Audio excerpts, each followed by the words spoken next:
All right, so welcome to our, I don't even know what number we're on now for our meetings for the CI working group. Some number, we're here in April. And we're going to be hearing today from Rebecca Bryant and Jan Franson from OCLC. I'm so excited for their presentation. We'll learn a little bit more about how kind of CI and librarianship really do have a great kind of connection. And so with that, I will pass it over to Rebecca, and then you can go ahead and share your screens and I'll kind of just let you drive the presentation and go from Okay. there. All right. I am sharing PowerPoint. And I'm now starting the slides. Okay, how's that look? Which are you seeing the full slide or are you seeing my presenter view? I am seeing your full slide. Looks great. Okay, great. Okay. Hi, everybody. Thanks for having me and also for Jan. I'm Rebecca Bryant and I work at OCLC and I'm going to talk a little bit about what OCLC is and about our project. And my colleague today, Jan Franson, actually does not work at OCLC. She works at the University of Minnesota, which I apparently forgot to put on the slide. Sorry, Jan. I'm going to say a little bit about myself and then Jan can do the same and then I'll just sort of launch in. I've been at OCLC working in the research division for about 5 years. And I, before that, was in a role very similar to Jan's, working out of the library at the University of Illinois at Urbana-Champaign, where I was leading the implementation of the RIM system there. I spent most of my career at the University of Illinois. I spent close to 15 years in academic affairs as an assistant dean in the graduate college, which is how I got to be very involved working with the library, with the repositories, and thesis review, and deposit, and open access, and copyright and scholarly communications type issues. I also worked before that on as a project manager working on the implementation of our campus's banner implementation, so some experience with student information systems. And then also relevant, I spent a couple years as community director for ORCID. So I have this sort of zany background a little bit that all relates to the stuff I look into now. So Jan, you want to maybe say a word or two about yourself? I will say a word or two. Thanks, Rebecca. Mhm. I'm Jan Franson from the University of Minnesota Libraries, and I am the service lead for Research Information Management Systems, which is a whole long thing and probably the reason Rebecca didn't put my institution on the slide.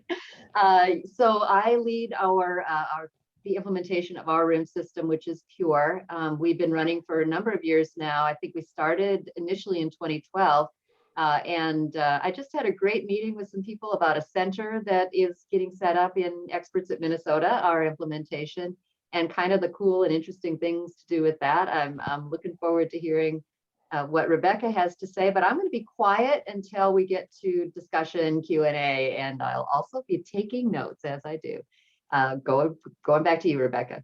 Okay, great. Then I'm OCLC is probably unfamiliar to folks outside of the library. If you work in libraries, people sometimes jokingly refer to OCLC as the mothership, but OCLC is more than 50 years old, and it's really about uh, maintaining catalog records and holdings information and much more about our libraries and doing that at scale. So we're a global organization and we have about 16 to 18,000 member libraries worldwide, most of them in the Americas. And um, we, if you're a member library, that means you contribute your library holding metadata to our large catalog, which is WorldCat, which is probably the thing you're most familiar with. But OCLC has a lot of products and services related to supporting libraries, and actually also we're an example of a sustainable not-for-profit.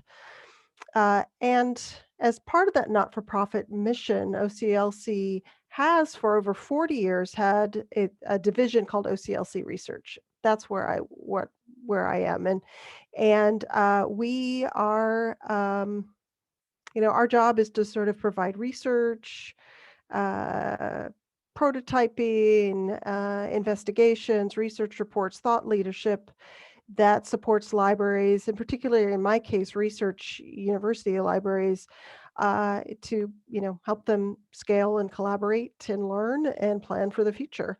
And I also work with a group of about 130 research libraries, including University of Minnesota, that are part of a group of the OCLC Research Library Partnership, and that's why I have a title like program officer, because I work with those. OCLC's headquarters are based in Dublin, Ohio. That's greater Columbus. And I just want to take a moment to acknowledge that we're located on the traditional territory of the Shawnee, Miami, Wyandot, and other indigenous peoples who were removed in the 19th century. And this is part, I think, of many of our commitments at OCLC to be reflecting on issues that impact our Indigenous communities, including a project we just launched yesterday with funding from the Mellon Foundation to address issues in catalog metadata and descriptions that are often hurtful or represent our colonial past. So let me go forward and just situate you a little bit with some of the work that we've done. I joined OCLC and was hired to serve as an investigator related to research information management practices. And we're going to get to a definition in a minute. So far, we've published 3 research reports or position papers on this topic, and they're all available at this link at the lower left hand. And the one on the left and the one on the right are the ones that are most important for you. These are all efforts that are really global in nature, because as I approached understanding this, it was really important for us to look globally, even though now we're beginning to look with a focus just in the United States. As part of doing that study and some other work that I've done, we also recognize that it's really important to partner across campus. It's important for libraries to work with folks like you in research development. And we also published this report last year on what we call social interoperability. And that's sort of the twin of technical interoperability, but it's what other people often call the social stuff. But it's all that other social stuff that if you don't do it, you're probably not going to have a successful fill in the blank. So I'll be referring to this too as well. But here's what I'm mostly going to talk about is this project that is currently underway, which is called Research Information Management in the United States. We have a 5-person team, and Jan is my co-PI. She's actually been spending her sabbatical with us as we are writing up our findings. And so we also have representatives from Syracuse and Carnegie Mellon. And then also we have Pablo de Castro, who is both works at Strathclyde University in Glasgow, Scotland, but also is very active with the Eurocris organization, which is really the professional organization for research information management and managers in Europe and across other parts of the world.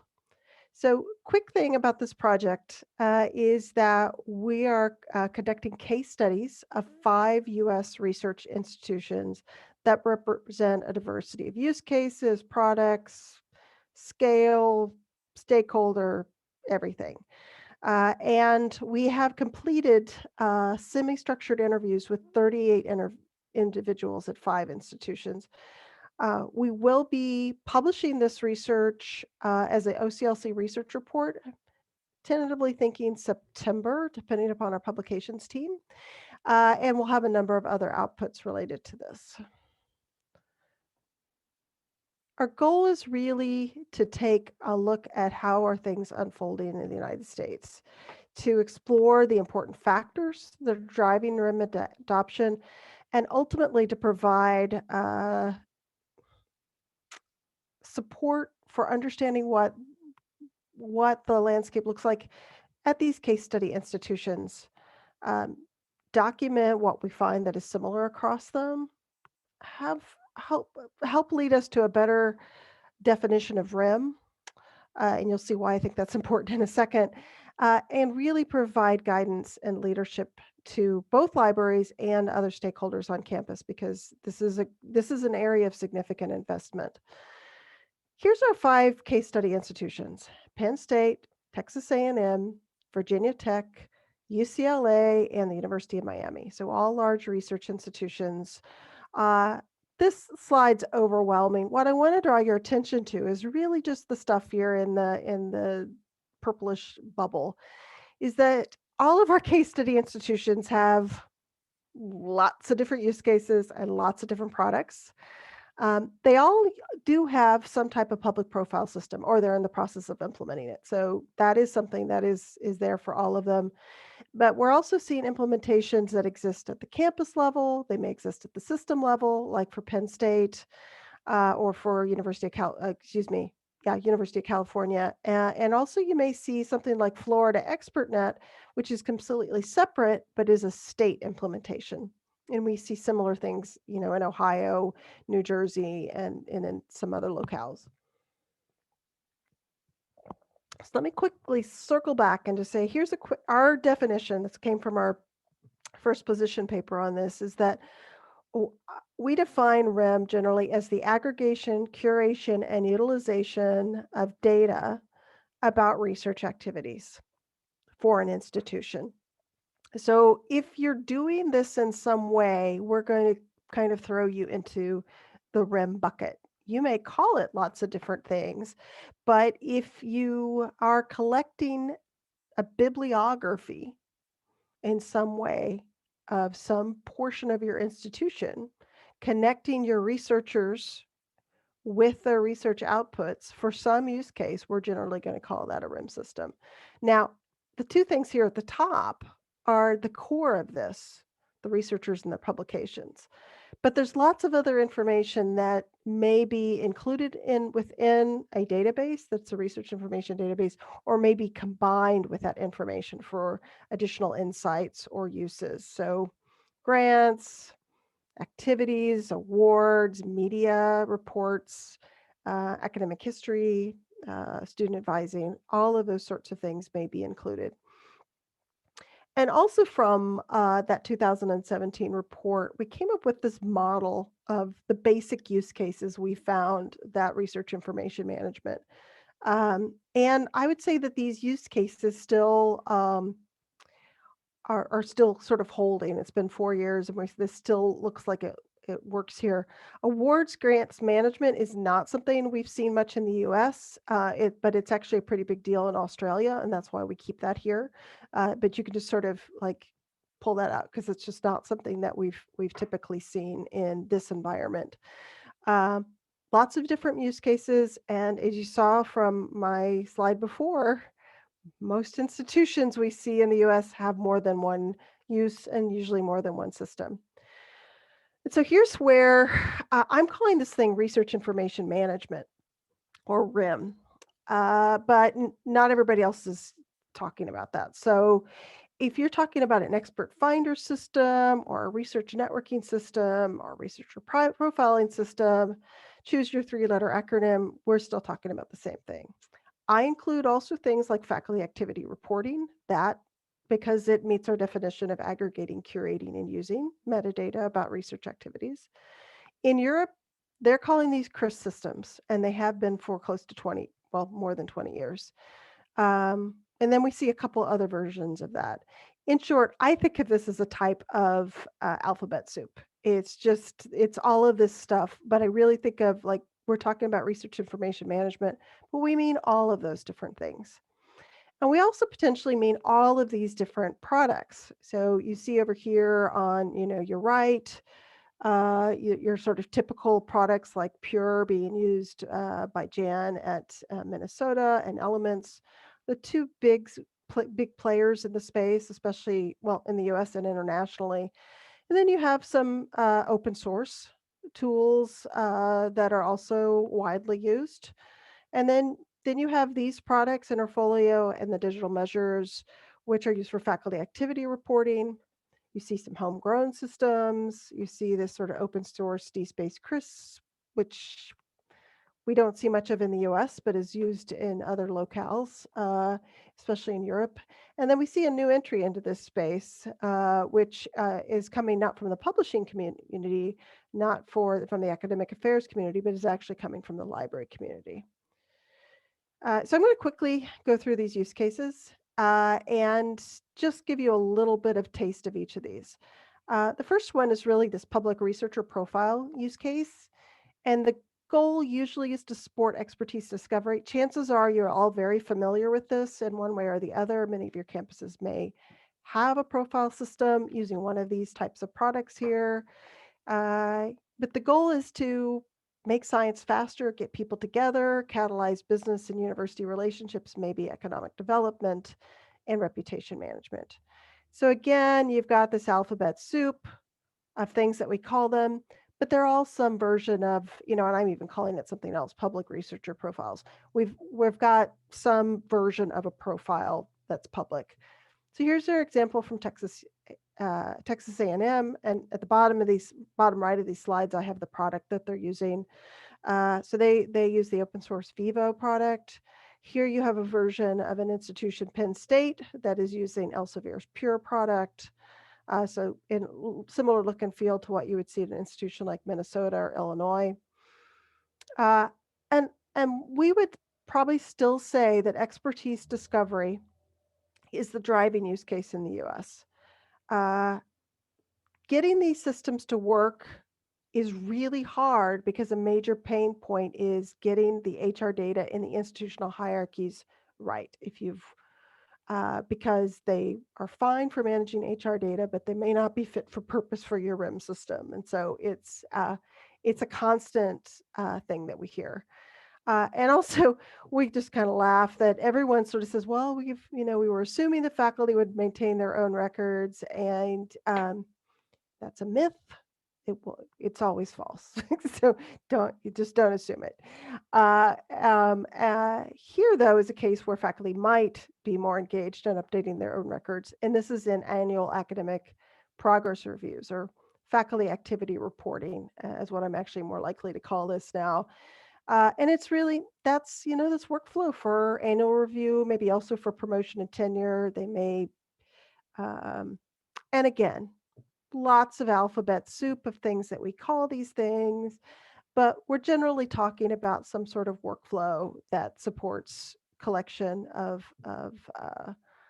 this information. Now, in a lot of different campuses, you're going to find that this still is just these little fiefdoms at the college's level, and they may have a product they use. I think Jan said something about her campus is still using like a Word document that maybe in Dropbox. Here's a case of UCLA developing a homegrown system that works for the whole campus. And then they've actually partnered that. So it's homegrown, as you can see, which is one part of it. And then they've also partnered with Interfolio to help with some parts of that workflow. So they've got a joint solution for the whole campus. And our case studies here are really only about sort of those full campus examples. Here's another one. Virginia Tech has most of the campus now because it's so hard to mandate anything, but most of the campus using the symplectic elements for this FAR workflow that collects this information. So some quick observations is that it's a little bit of an oversimplification, but it seems to often be true that the need, I'm going to skip down to the second bullet here, is that the FAR metadata has a lot of potential for use, but because you're trying to make it easy for faculty to use, or it has some specific goals there, often decisions are made to optimize the user experience, and that can compromise data quality. And so the metadata often isn't as clean as what we see in profile systems. Well, I don't think that's always true, but I think that often there can also be some difference in that the publishing community also has a lot of expertise with publication metadata versus another vendor coming from academic affairs that doesn't. And so there's just also some different practices that reflect not having had publishing and library experience in there. So for example, you might have a FAR system which has two co-authors on a publication entering it twice. So you have a duplicate in there. And it's probably going to be, whereas if it's harvested from a metadata source, more than likely it would be one publication with those two authors linked out. You're often seeing fewer persistent identifiers in these systems, again, because there's just often more hand-entered information. We called this research repositories in our earlier report. I would really now call this open access support or something.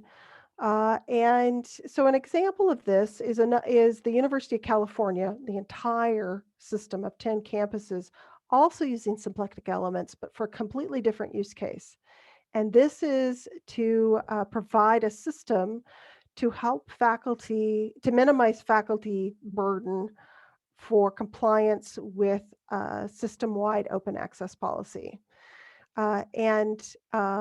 Here's another example. This is sort of an integrated system. This is the Esploro page, and we're looking at Miami, but I'm actually showing you Brandeis's page because it's more complete right now because they're all just sort of launching. But you can see here is that you've got the typical things you might see in a library repository, like electronic theses, green open access content, but here you can also see that there are researcher profiles. If this use case, obviously open access is a driver, and with a goal be to need to improve convenience. We are seeing some merging of RIM systems and institutional repositories. I think we're still trying to figure out what we think about this, but a lot of what the effort here is to make improving convenience for faculty, to identify publications eligible for open access deposit via metadata harvesting from one of these RIM systems, from an index like Scopus, pulling it in, and then being able to say to the faculty, hey, is this your publication? If so, click here, upload your author copy. So the last thing, and here's the one you all are probably most interested in, are cases related to assessment and reporting.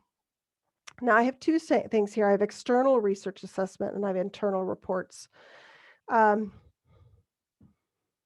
This is the traditional CRIS use case in Europe. And you see things like the United Kingdom has this research excellence framework, or REF. So a lot of information is maintained and used to report, and the big stick is if you don't report that, you're not going to get your money from the federal from their government. We don't have that here in the U.S. And so we're much more likely to just use that information for other kinds of reporting, because we all want better data for strategic decision making, for benchmarking, to have visualizations, and of course for your competitive analysis, all your types of work. So these things, we're seeing that often that the RIM data can be, and Jan can speak specifically to this because this is something I think that she's able to provide a lot of value for at Minnesota, is to provide this information to help support this competitive intelligence. Here's an example. This actually sort of satisfies two use cases. This is to support an open access policy, but it's also to support campus reporting. So Penn State recently created this sort of researcher metadata database, and it's just sort of a database that has information that's aggregated from multiple sources related to the research being conducted across all of their 20-some campuses at Penn State. Um, Again, here's this tension between usability and data quality. Um, meta, Metadata that is good enough to have in a profile system for reputation management may not be good enough for reporting. And so metadata enrichment matters with persistent identifiers, et cetera. But so does transparency, because this is where we run into something like academic analytics, which a lot of campuses find really valuable. But the lack of transparency related to that data means that faculty often, there's definitely a lack of trust there that I think that RIM systems can just can offer a lot of opportunities for building trust because faculty can see their data. And I'm here to say, Jan and I are going to tend to talk about metadata. Everyone else on campus probably just calls that data. So just a thing to recognize. And faculty in all of these cases always worry about what this data is going to be used for. So, what happens when you have multiple drivers, use cases, and stakeholders all in a university environment that's highly decentralized?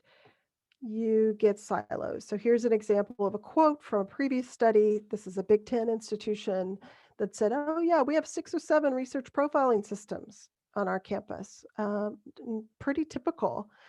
And I would really emphasize that I think that RIM is an enterprise task. If somebody is setting up a service and it's only for one college or for one use case, I don't think they're thinking big enough. However, of course, we all know how hard it is to work across campus. It's just really challenging. And I know this is very familiar to you. And that's, of course, sort of what was really driving us when we started investigating when it works well, when there is good social interoperability, what does that look like? And so we focused on that in that other report I mentioned. I'm going through this kind of quickly because I wanted to make sure we had some time for discussion. The concluding, I just have I think a couple more slides here, is there are lots of stakeholder systems, use cases, and silos. And to complicate things further, we're calling them a gazillion different things. And that's part of why it's very hard for people to get their head around the ecosystem. And that's what we're really trying to do with this research study, is to, not look at just one use case, but to look at multiple use cases because they're all sharing a lot of that same data. These are not turnkey systems. And what we do find is that actually a lot of institutions are not getting the value that they could be because they aren't investing. They bought the system, they may have been promised it was turnkey, and then they've got, they don't have enough personnel dedicated to it. And there's, in my mind, unless at a minimum you need 1 FTE for this sort of thing. And Jan may have additional things to say about that. But that would be bare bones, in my opinion. And we see institutions that have far less than that occasionally. We also see institutions that have far more than that. And you can see the difference. It's also a widespread myth that private companies like Elsevier won't let you keep your own data. We hear this repeatedly. It's a myth.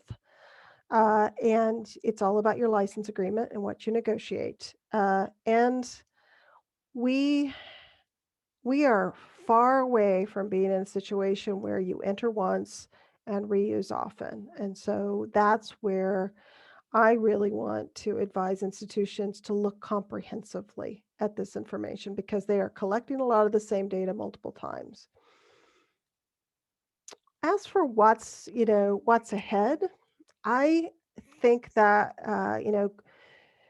with the austerities of COVID, our tolerance for duplication of effort and often multiple licenses for similar products and staffing and efforts that don't work together, they work siloed from each other. I think our tolerance of these things is just declining, and I also think there is a much greater need than ever before for us to have better data for decision making and to aggregate it at the institutional level. And so I think that that's going to continue to drive often campuses that have just like, a FAR system in their arts and science, a FAR system in their College of Business. It's going to see some consolidation under the leadership of the provost. We're going to see more technical interoperability between systems and maybe even merging of products and product categories. And I think we're going to see more social interoperability because of all the things in the sort of that top block. And I think we're also we don't have an organization in the United States like Eurocris, and we need some sort of vendor agnostic community that's a community of practice. And so that is also something that with this effort, we hope that we can help to stimulate. So here's my bibliography. I'm going to actually end my slides and so that I can see everybody. And then we can just move right into discussion.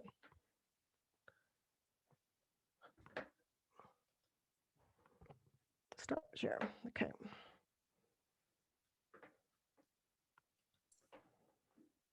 Well, thank you for that. I think that was, I will say, I'm processing so much right now. So I think it was a really good information. So yeah, does anyone have any questions right now? I see Ryan has turned on his video, so I'm wondering if he has any questions. I think there's a question from Karen. Yeah, I do have a question. And Rebecca, thanks for that presentation. Like Jamie, I'm sort of like, wow, trying to like process everything. It's a lot to take in, but I appreciate the presentation. And I think one of the things I kind of felt like you were maybe alluding to on one of the later slides, one of the issues I think we have here at ASU, and probably other people may have this as well, is I think leadership, and I think especially people who maybe are further away from the tools may have this expectation that they're sort of magical. You push a button or you enter a keyword and you get, all the data you need. And of course, those of us who work more closely with the tools understand that it's much more complex than that. For example, we have Pure here at ASU. And so when we're asked to look at expertise, we may go in there, but before we even go into the tool, we have, a series of questions that we want to ask the stakeholder. What are your goals? What are you trying to find? Can you give us some keywords or other information so we can build a good search? There's all these things you want to do prior to actually getting into the tool. And you also want to work with them to sort of develop expectations for what they can get back. And so I'm kind of wondering if with your project, part of the best practices might be establishing some sort of relationships between the analyst and the stakeholders, or building a better understanding of actually what the tools can supply to the decision makers. Jan, you have an interest in starting with that? Because I also think you have some personal experience that would be valuable here. Sure. Yeah, I'm writing that down because I think that is a really good thing for us to address in our final report for sure. The first thing I thought of when you said that, we have a series of questions we ask. That's what librarians do. We actually take classes in asking the right questions. Because of course, as I think you probably all know, the question that someone asks you initially may not be what they actually want to know. And yeah, it does take, especially if you're doing something. I work with our Office of Technology Commercialization fairly often, where they'll say, company looking for something around this, and we have to build that kind of, what are the good keywords to get at that thing that company is interested in. It sounds like that's exactly what you're talking about. And yeah, it isn't just you can just spit it out of the system. On the other hand, you have to put in the work to build that database in the first place in order to be able to search for the keywords. I think that's where really, especially getting the faculty interested in and buying into this really helps. We can get a lot out of if we can get a decent flow of publications in, the titles and the abstracts will give you a lot to work with, but there's just nothing like an individual going in and saying, here's what I do, and putting in a research statement or something like that to help you then be able to draw out the relevant people when you're trying to put together a team or match somebody up with a corporate engagement type of thing or something like that. Yeah, I think guess that's we- another issue we've had. So we'll use Pure, but then we also have internal profiles that, you know, people can either opt to fill out or not fill out. And we had an experience recently where we were talking to a group of faculty, and you know, they said, well, where do you get information? And we talked about the internal profiles, and they were like, you really look at those? You do things? And we're like, yes. So, you know, it would benefit you to actually put pertinent information in the profiles. So yeah, there's so many different levels where, you know, you can, you know, have an impact, getting people to put in data, getting the leadership to understand what is and isn't possible. You know, working with the stakeholders, like you were saying, we do the same thing. We have questions trying to get to the real, you know, crux of what they need, right? So yeah, I appreciate your answers on that. Yeah, I think that is a huge problem of, because the use of this thing is so can be scattered throughout the university. No one person or entity kind of knows all the things that are possible with the data. And that's especially important with our faculty members, who it's kind of, I think for many instances, it's sold to them as, here is your personal profile page, do whatever you want with it.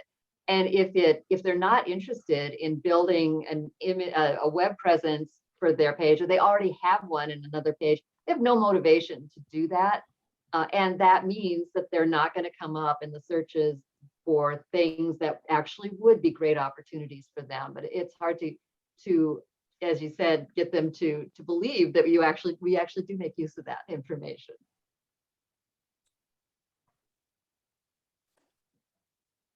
May I ask something? Hi, this is Alba. Hi. I think this is a question for Rebecca, because you mentioned like the state portals, right? Statewide portals. How useful are those? Because sometimes I see like Michigan had a really nice portal, and then the thing just disappeared, and I see this popping up and kind of dying, and it seems more like it goes with the politics of the state or something. It seems odd to me that they show up and they disappeared, and I just wonder how useful really they are if they disappear because they don't have much use. I'm going to answer this question, and then with my opinion, and then Jan will share hers, because she and I are not always completely in agreement on this. That's fine. That's fine. Yeah, I'm pretty skeptical to some degree, in part because I think there have been cases, and so the University of Texas was one that kind of came up. Everybody got like sort of their, you know, like their campus got something, they were just told, and then it went away because there was a political backfire maybe a year or something later. So yeah, it was total crash and burn. And if there's anybody here from like Texas who remembers the story, I would love to like know.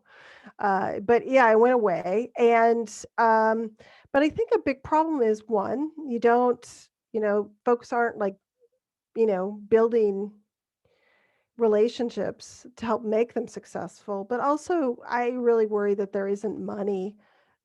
It's that issue of like, if you're going to have a really useful system, you have to invest in more than just buying the turnkey that the vendor may have told you you need so they could make the sale. So I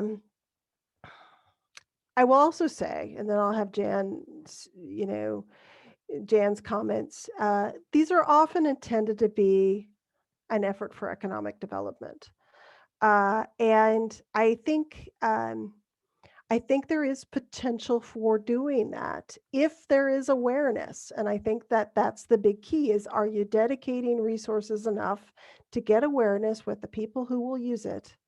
But then even if you do, it's almost impossible to measure if it was successful, because it is so, yeah. So there's just some sort of thoughts on there. I have some skepticism, but I'll call it skepticism versus I think it's a terrible idea. I'll just say skepticism. And Jan? Sure. Yeah. Well, let's see where to start. Minnesota does not have a statewide instance, so I'm just speaking from what I've heard from others in states that do. They can look a lot different from one another. And yeah, I was going to lead with what Rebecca just ended with, that it's really hard to tell if they're successful or not. That's true for us too with our individual, the instance for our individual institution. It is for us, our first use case was expertise discovery. We wanted people to find each other within the campus. But you know what? Nobody ever comes back and tells you I met my collaborator because I found them on Experts at Minnesota. So you have no way of knowing if that aspect of your objectives actually was met or not. And that's even more so with the statewide, with most of the statewide instances of these things. I think that they may, and this kind of speaks to having being willing to invest not just in the infrastructure, the database, but also in people to make the connections. I think it's New York. Is that right, Rebecca? Yeah, that's Fuse Hub at the state of New York. Yeah, and theirs is a curated and also a concierge service where individual company looking for people says, I need something, who are researchers who are working in this, and they actually have somebody on the other end who's asking the questions that Karen mentioned earlier, to get at what do they really need, and then connecting them. Obviously, that takes investment to have those people on the other end to do that, in addition to building that statewide database. So I guess that's where I'll leave that. Thank you. I appreciate your responses. I think I agree with you that it often seems the money is not enough to actually have a quality product that can be useful. It is they have enough money to put something out there, and that is the end of their mission. We have the portal. It doesn't matter if it's useful or not. It's there. So thank you. Yeah. Ryan, did you have a question or comment? I did. Thank you. Okay. A fun presentation. I like all the alphabet soup, and I'm kind of hungry. But, we have a faculty information system at the University of Pittsburgh, and the adoption, I'd say like the faculty adoption is so kind of uneven and hard to inspire. I think because there's sometimes either a lack of awareness or profile and account fatigue. And I think it's really with that latter, how do we compel people that there's value to kind of push through the fatigue and contribute to a system? Yeah, I think that's a really good question. I don't think there's any answers, and I definitely don't think there's one size fits all. I think that it is always unique to your own institutional environment. I think that a lot of times the folks make a strategy to try to make the user experience as simple as possible. There's some real drawbacks to that, of course. And of course, libraries know this well. When we implemented institutional repositories, a decade or more ago, we said, okay, we'll be more likely to have people do this if they enter just a minimum of metadata. But now the problem is we have kind of a metadata mess. And so the same thing actually can happen with with FAR systems as well. And so I think that there's that. Virginia Tech is sort of an interesting example with this, in that it launched Elements, Symplectic Elements, maybe 2016. Jan probably knows the dates off the top of her head. And and they have their biggest college using it, but it was optional for the colleges to decide to use it. And so you often have, you almost always have like a law school off doing their own thing, or the medical center.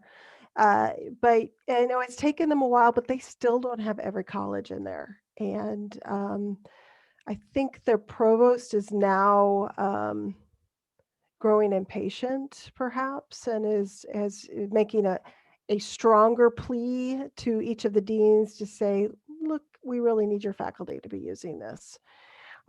Because that means you can do some great reporting on some great part of the campus, but not the whole campus. And you don't, and that then the workflow for like a campus P&T committee can't all be done through the same system, which is also a little bit insane.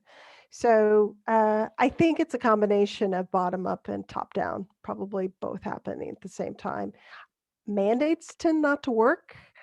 But I think that lots of communication and transparency combined with increasingly firm requests over time can make a big difference. Jan, anything from you? Yeah, unfortunately, I think that the most successful cases we have seen are the ones where the institution has devoted resources to employing people to enter data from CVs, which sounds horrible, doesn't it? To have to curate the data going in, but that's how you get good, clean data. And it is, like you said, profile fatigue is real. And if we could just have, wherever somebody enters it, you could just easily import it in, that'd be lovely, but it tends to not work that way. The level of metadata in any given profiling system is probably, different and not necessarily what you want. But yeah, the carrots of if you put in the data, people will be able to find you. You'll get to be on, you'll find out about grants where you could be on a team with, whatever. Those are wonderful motivations if people believe them, but they don't necessarily see the payoff that might come a year or two down the road. Sticks, sure, really hard in the US to tell faculty that they have to do something. And we've seen that over and over. I think some of the other places where we've seen it be a little more successful were places where they had a stick of some kind, like the budgeting model in one of the institutions we talked to is partially based on the number of publications per faculty member, some such thing. It's a complicated metric where they need that number. And so the faculty themselves are not necessarily motivated to put it in, but their college is motivated to get it right. So they may devote the resources to getting it in. So it's this complicated, case of the need for social interoperability, honestly, to get the data that all can use in there somehow. Thank you. So here's me again. I'm sorry, my last question. So I'm from Brazil. So you know where this is going. What do you think of the Lattes platform? Oh my gosh. Because I tell you that as a researcher in Brazil, we were pretty much obligated to put our CV in there and keep it updated. Otherwise, we cannot even apply for grants, right? To me, it was a good thing, actually. Yeah, and that's I have to say I haven't thought about that national system probably since I worked at ORCID. So my frame of because we were working on integrating ORCID there, which no doubt has been for probably 5 or 6 years, whereas and that's, one of the issues is that, you have a national system. And so, whereas, for when I was with ORCID and we're doing outreach, we can sort of talk with Brazilian leaders and sort of, work to get an integration. But the challenge is here in the US, what does that look like? You have, scores of institutions, you have scores of funders. I know that it took like 7 or 8 years to get ORCID into like Science TV as part of the sort of the biosketch in a real meaningful sort of way. And so that's a cultural difference. I know that there are frequently folks who say, wow, I wish we could have some of the mandates too in the US. But I also see what gnashing of teeth that causes for friends in the UK who I mean, it is a heavy lift for the institution because they're still having to chase faculty to get information. Yeah. So, I have mixed feelings about that. I mean, if culturally you can do something like that, that's great because it does make researchers' lives easier. But I am very pessimistic that anything like that would ever work here. Yeah, Dan. I'm, I guess, slightly less pessimistic in one way, and that's I'm actually not familiar with the Brazil system at all, but I'm surmising that it's similar to the things we've seen in some of the other countries as well. But I will say, these systems do tend to work quite well with medical schools. And a lot of that is because of NIH's requirements. So you just mentioned the biosketch, Rebecca. Having to keep your biosketch up to date. Well, okay, if the system will feed that and help you out when you apply for your next grant, that's a really nice carrot. It's a requirement that you need to report back for NIH, NSF, and probably a lot of other funders that you need to report back the publications that can't come out of that grant that are paid for by that grant money.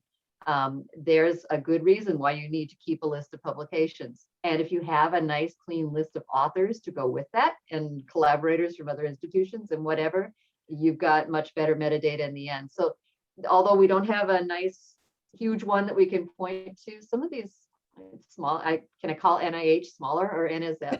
But as they're making these requirements, it becomes more of a habit. And with our med school, I really do see much better data and much more commitment to keeping their data up to date. Now, I'll also say that very often our medical faculty do have somebody else in their department who's maintaining the data for them, but still they see the value of it a lot more than others might. So I could only wish that we had that for everybody. So I guess I'm one of those people wishing for mandates, Rebecca. Yeah, I will say that I am also very optimistic in one way is the growing maturity of ORCID in the United States, and the ability to share and move data around using your ORCID ID. And now that we have incentives from NIH and NSF through Science CV to use ORCID as a source, I think that we're going to have more, we're going to start to see a lot more metadata in ORCID records, which means we may finally hit that tipping point where faculty realize, oh, this thing does save me time. And they're going to be more willing then to also link to it with the RIM system. And it's also going to help. I mean, it's just going to help in lots of ways. It's going to help keep our RIM systems up to date. It's going to help. We're going to get to that reuse, enter once, reuse often. But, I feel like once we finally got Science CV and the ORCID integration and the sort of the requirement there, that's the moment that we're actually really going to start to see some transformation in the US. So in a way it is a mandate, but it's not a mandate on the institution. It's a mandate on the behavior of the researchers. Yeah.